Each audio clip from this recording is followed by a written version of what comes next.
Assalamualaikum warahmatullahi wabarakatuh. Bismillahirrahmanirrahim. Alhamdulillahirabbil alamin wassalatu wassalamu ala asyrofil anbiya'i wal mursalin sayyidina Muhammadin wa ala alihi wa ashabihi ajmain amma ba'du. Pertama-tama marilah kita panjatkan puji syukur kita kepada Allah Subhanahu wa taala karena berkat rahmat, taufik serta hidayahnya kita masih diberikan kesempatan dan kenikmatan sehat, diberikan kesempatan untuk berbuat baik kepada siapapun termasuk ibunda kita. Salawat serta salam semoga tercurah limpahkan kepada junjungan kita Nabi Muhammad SAW serta para sahabatnya. Dan semoga kita mendapatkan syafaatnya di yaumul kiamah kelak. Amin ya robbal alamin. Perkenalkan, nama saya Alma Azhara. Izinkan saya untuk memberikan renungan atau sharing kepada teman-teman semua mengenai ibu. Jika mendengar kata orang tua atau ibu, hal apa yang terlintas di pikiran teman-teman semua? Semua orang pasti sangat sensitif jika membahas orang tua, apalagi membahas seorang ibu. Pernah tidak teman-teman semua berpikir, saya ada karena kehendak Allah SWT. Saya dilahirkan oleh ibu saya. Saya dididik agar menjadi anak yang berguna untuk keluarga dan agama. Orang tua saya mendidik saya dengan penuh kasih sayang. Orang tua saya rela bekerja keras demi anak-anaknya. Orang tua saya mencintai saya dengan tulus, bahkan tak terlewatkan sedikit pun. Mari kita merenung, teman-teman. Beberapa tahun yang lalu, ibu kita mengandung kita. Betapa bahagianya sambil mengelus perutnya dan mengharapkan bahwa anaknya lahir dengan rasa berbakti yang tinggi kepada kedua orang tuanya, dengan penuh kasih sayang kepada orang tuanya, teman-teman. Ibu kita rela mengasihi kita begadang dari kita bayi hingga berusia 2 tahun, teman-teman. Ibu kita yang mengurus kita dari bayi hingga dewasa. Bahkan ibu kita, teman-teman, rela menjadi benteng ketika anaknya terluka. Namun sayangnya, teman-teman, banyak seorang anak yang tega membantah orang tuanya, berkata kasar, membohonginya, teman-teman, hingga memerintah tanpa kata tolong, teman-teman. Apakah pantas seorang anak seperti itu? Namun meskipun anaknya seperti itu, teman-teman, seorang orang tua, apalagi seorang ibu, itu bahkan akan menuruti keinginan anaknya tanpa rasa pamrih dengan penuh ikhlas, teman-teman. Dahulu ada seorang sahabat bertanya kepada Rasulullah, teman-teman, "Ya Rasulullah, siapa yang paling berhak memperoleh pelayananku dan persahabatanku?" Lalu Rasulullah menjawab, "Ibumu, ibumu, ibumu, dan kemudian ayahmu, dan kemudian lagi saudara-saudarimu," teman-teman. Jadi kita lebih mengutamakan ibu kita, teman-teman. Allah berfirman dalam Quran surat Luqman ayat 14 yang artinya, "Dan kami perintahkan kepada manusia berbuat baik kepada kedua orang ibu bapaknya. Ibunya telah mengandungnya dalam keadaan lemah yang bertambah-tambah dan menyapihnya dalam 2 tahun. Bersyukur kepadakulah kembalimu." Karena ibu kita yang mengandung kita dalam keadaan lemah yang bertambah-tambah, teman-teman, dan kasih sayangnya tidak pernah pudar. Karena pengorbanan inilah kita wajib menyayangi ibu kita melebihi rasa sayang kita kepada siapapun, teman-teman. Tapi apa, teman-teman?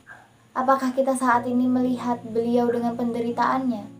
Tidak, teman-teman. Kita bahkan membentaknya, kita berbohong kepadanya, kita berkata kasar kepadanya, kita membantahnya, teman-teman. Pernahkah kita tahu, teman-teman, ibu kita menangis diam-diam di belakang kita karena perkataan kita yang sangat menyakitinya, teman-teman. Yang kita tahu hanyalah ibu kita terlihat kuat, terlihat baik-baik saja di hadapan kita, teman-teman. Seperti contohnya ibu saya, teman-teman. Saat saya operasi, ibu saya terlihat sangat kuat, teman-teman, terlihat baik-baik saja demi mensupport anaknya, teman-teman, supaya tidak takut untuk menjalani operasi itu, teman-teman. Tetapi di belakang saya, tengah malam ibu saya menangis, teman-teman. Sholat sambil menangis, bersujud sambil menangis, berdoa untuk anaknya, teman-teman. Bahkan, teman-teman, di saat operasi itu tiba, ibu saya dijatuhkan semangatnya. Ibu saya ngedrop, tapi ibu saya berusaha kuat untuk anaknya, teman-teman. Untuk anaknya yang sedang berjuang di dalam ruang operasi, teman-teman.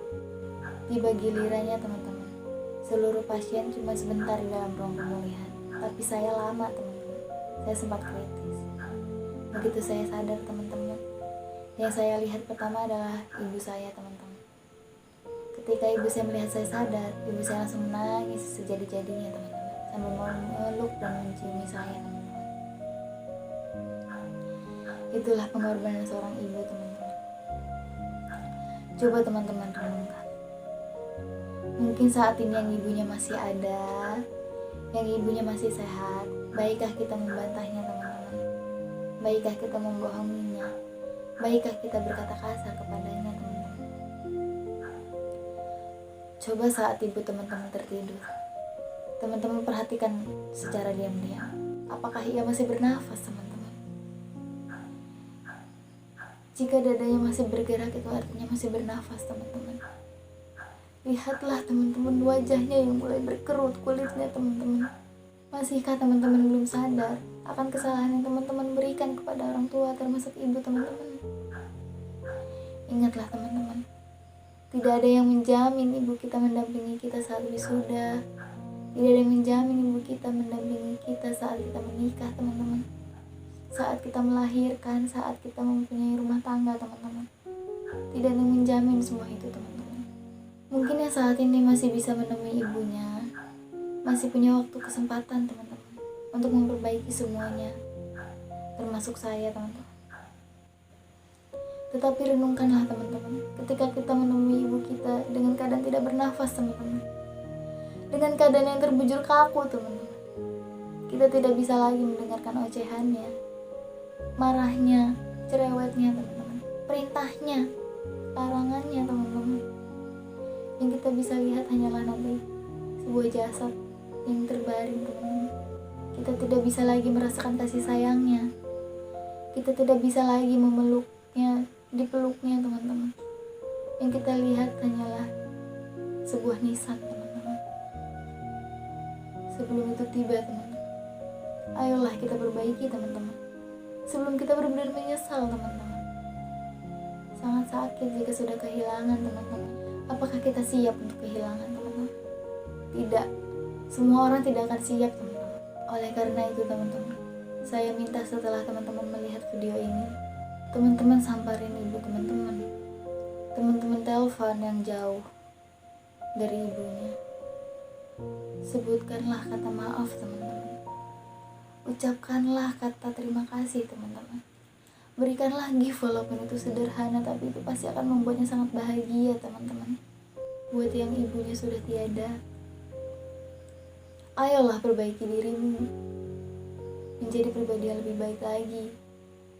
Tingkatkan sholatnya, kirimlah doa sebanyak-banyaknya untuk ibunya, untuk orang tuanya. Jangan sampai kita semakin menyesal teman-teman. Ibu kita butuh kita teman-teman. Ayolah sadar, termasuk saya teman-teman. Kita belajar bareng-bareng. Dapat disimpulkan bahwa ibulah yang harus kita utamakan teman-teman, yang harus kita prioritaskan. Seperti sabda Rasulullah, ibumu, ibumu, ibumu, ayahmu, kemudian saudara-saudarimu. Dengan harapan apa yang saya sampaikan dapat membuat teman-teman sadar dan memperbaikinya, termasuk saya. Saya juga mengucapkan terima kasih kepada teman-teman yang sudah bersedia melihat video ini teman-teman. Jika ada salah-salah saya mohon maaf. Saya akhiri, wassalamualaikum warahmatullahi wabarakatuh.